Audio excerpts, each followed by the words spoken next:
Diesel की 10 साल पुरानी और पेट्रोल की 15 साल पुरानी जो गाड़ियां हैं उनको ईंधन न देने का और स्क्रैप करने का जो अभियान 1 जुलाई से चला है उसने अब एक राजनीतिक तूल भी पकड़ लिया है। कई सारे नेताओं ने ये भी कहा है कि ये 62 लाख लोगों के ऊपर में एक तरीके का बोझ है और ये कार्रवाई गलत है दिल्ली सरकार की। उन्होंने ये भी कहा है कि इसको दिल्ली सरकार को वापस लेना चाहिए। लेकिन सबसे बड़ा सवाल उठता है कि दिल्ली का जो प्रदूषण है उसमें बताया जा रहा है कि 28% योगदान गाड़ियों का है और उनमें से इन गाड़ियों का भी काफ़ी ज़्यादा योगदान है। आ, बहुत सारे सवाल हैं। इनका जवाब जानने के लिए हमारे साथ में दिल्ली सरकार के पूर्व ट्रांसपोर्ट डिपार्टमेंट के डिप्टी कमिश्नर हैं। उनसे हम बात करते हैं।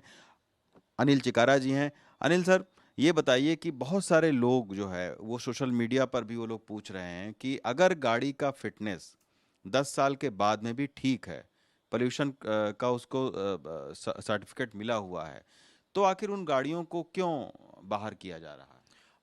इसमें मैं आपको बताना चाहूँगा कि जो आज से करीबन 11 साल पहले एक फ़ैसला लिया गया था कि जो डीज़ल की गाड़ियों की एज 10 साल की गई थी और पेट्रोल की गाड़ियों की 15 साल की गई थी।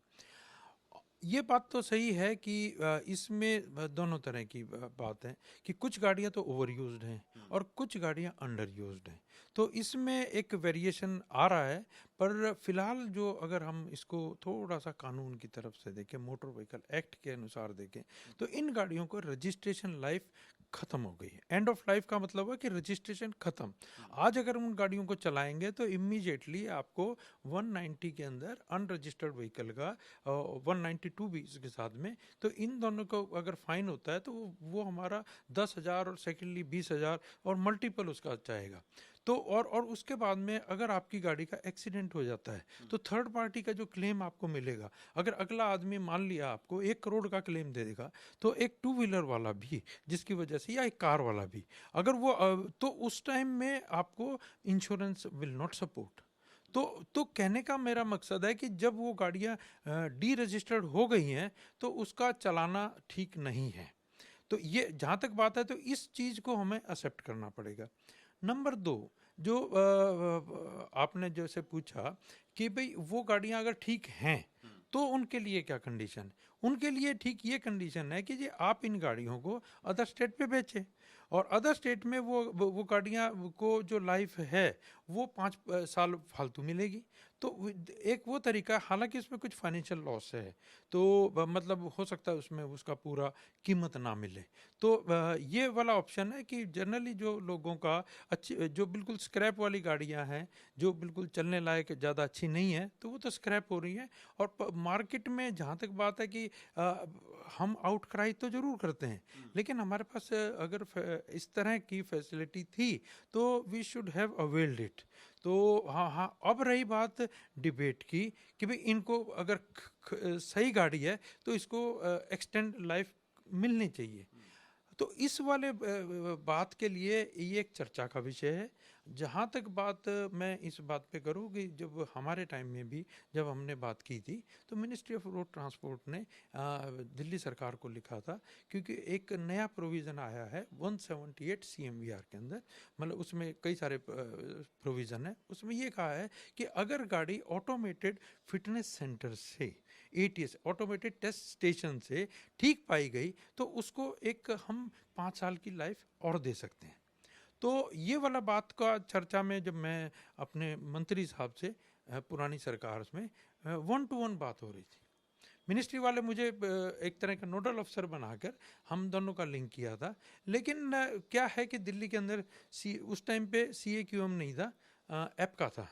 तो वो वहाँ पर वो उस एक्सेप्टेबिलिटी नहीं मिल रही थी। हालांकि मिनिस्ट्री ऑफ रोड ट्रांसपोर्ट ने इस तरह का कहा था कि जी आप इस प्रोविज़न को इम्प्लीमेंट करें, and it is implemented through out the country but not in Delhi. तो जहाँ तक बात है कि दिल्ली सरकार के ऊपर, अगर आज की तारीख में ATS स्टेशन बन सकते हैं और दिल्ली सरकार उसको बना भी रही है और हमारे पास गवर्नमेंट रन भी है, तो अब if we use those facilities तो वो सरकार कर सकती है। It is under motor vehicle act.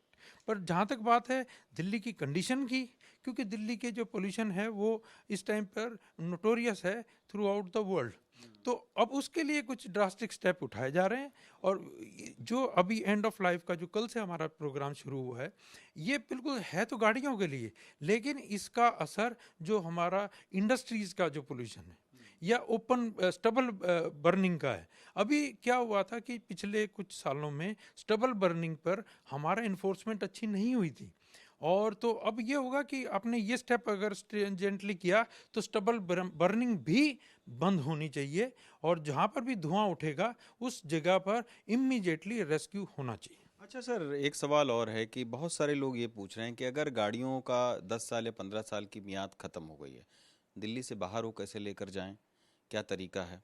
दूसरा ये है कि विंटेज गाड़ियों के ऊपर में भी कई सारे सवाल सोशल मीडिया पर पूछे जा रहे हैं कि उन गाड़ियों का क्या होगा, वो तो कई साल पुरानी गाड़ियाँ हैं। हाँ, मैं आपका पहले सवाल का जवाब दूंगा कि जहाँ तक बात, मैं अपने दूर ना जाके मैं अपने घर का एग्जांपल देता हूँ। मेरे जो एल्डर ब्रदर है, he is not in India, वो अब्रॉड है और वो ज़्यादातर बाहर रहते हैं, तो उनकी गाड़ी भी एंड ऑफ लाइफ में आ गई है। तो उनका फ़ोन आया है कि मैं इस गाड़ी को डिस्पोज कैसे करूँगा। देन आई सेड कि it will not run on road. आपको ये वाला जो स्क्रैप सेंटर वाला है वो अपनी गाड़ी लेके आएगा, और क्योंकि टू व्हीलर है, टू व्हीलर तो उसकी क्रेन पे चढ़ के जा सकता है, और अगर वो कार होती तो कार को क्रेन ही लेके जाएगी। They can not run at their own. तो किसी को बाहर भी बेचना हो तो वो भी जी, ट्रक से बिकॉज ही जाएगा। बिल्कुल वो ट्रक से ही जाएगी, क्योंकि वो गाड़ी जो है अनरजिस्टर्ड है, और अनरजिस्टर्ड में अगर कोई भूल चूक से कोई एक्सीडेंट हो गया, कोई ऐसी वारदात हो गई, तो वारदात के बाद में थर्ड पार्टी क्लेम नहीं मिलेगा, और नहीं मिलने के बाद में जो जो उसका गाड़ी का ओनर है, वो हो सकता है उसको कितना नुकसान हो पड़ जाए, क्योंकि अगला जो क्लेम करेगा वो दैट इज अनलिमिटेड। विंटेज गाड़ियों पर क्या है सर? विंटेज गाड़ियां तो 50 साल से जो पुरानी गाड़ियां हैं, वो गाड़ियां नॉर्मली सड़क पर नहीं चलती। वो गाड़ियां केवल ओकेजन पे चलती है, जैसे हमने कार रैली देखते हैं ना, विंटेज कार रैली, तो उस दिन वो चलती हैं, and they are to be brought through the truck. They don't go from home directly, तो वहाँ पर ट्रक से उतारी जाती हैं, फिर उसके बाद में वो रैली का पार्ट बनती हैं, और फिर उसके बाद में वो वापस ट्रक से अपने डेस्टिनेशन पे अच्छा, पहुँच। एक आखिरी सवाल सर, बहुत सारे लोग ये शिकायत कर रहे हैं कि जो गाड़ियां स्क्रैप हो जा रही हैं, सर्टिफिकेट मिल रहा है, शोरूम वाले उनको उसका फायदा नहीं दे रहे हैं, नई गाड़ी मैं आपको थोड़ा सा इस बारे में बताना चाहूँगा कि ये इशू हमारा पिछले 1-1.5 साल से शुरू हो गया था। तो पहले तो दिल्ली सरकार ने इस सीओडी, इसको बोलते हैं सर्टिफिकेट ऑफ डिपॉजिट, अगर मैंने आपको गाड़ी दी है और मैंने उसको क्लेम कर दिया, तो then I will get a COD. तो सीओडी का मतलब हुआ कि वो मेरे नाम से मेरे आधार कार्ड पर एंट्री हो जाएगी, so that I get entitled for discount in road tax, और मेरा जो रजिस्ट्रेशन चार्जेस है वो भी, और कंपनियां भी उसमें कुछ डिस्काउंट दे रही हैं, और कुछ ऐसी भी बातें हमने सुनने में आई कि जीएसटी पे भी उसका फ़र्क पड़ेगा।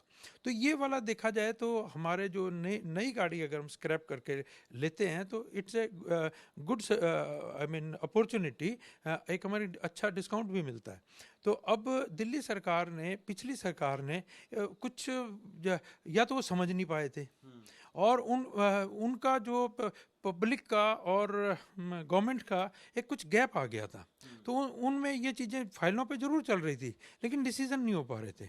बट अब सरकार ऐसा है कि लग रहा है कि हमारी सीएम मैडम भी काफ़ी डायनेमिक हैं, तो वो इस चीज़ पे रिलीफ देंगी, और बल्कि उसको रिलीफ देकर, और तब हमारे को इस जो ईओएल की जो ड्राइव चलाई है, तो हमें पहले लोगों को बताना है कि देखो जी, ये हमारे को फ़ायदे मिल रहे हैं और हम ये काम कर रहे हैं, तो तब लोग इसको एक्सेप्ट भी करेंगे, वेलकम भी करेंगे।